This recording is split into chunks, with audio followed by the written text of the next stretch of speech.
ঈদ মোবারক। Channel এসে থাকছে 7 দিন ব্যাপী বর্ণাঢ্য ঈদ আয়োজন। সরি, হ্যাঁ আপনি যেন কে? মানে কি?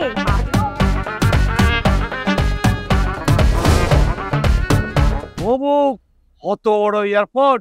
আমরা অস্ট্রেলিয়ায় বরফ না দেখে অস্ট্রেলিয়া ছাড়ছি না, বাংলাদেশে যাচ্ছি না।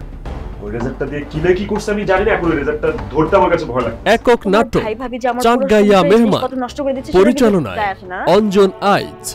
দেখতে চোখ রাখুন ঈদের প্রথম দিন রাত 8টায় শুধুমাত্র চ্যানেল এস এর পর্দায়। মাফ চাচ্ছি, ক্ষমা চাচ্ছি, প্লিজ ক্ষমা করে দাও। বর্ণাঢ্য এই ঈদ আয়োজনে চ্যানেল এস এর সঙ্গেই থাকুন।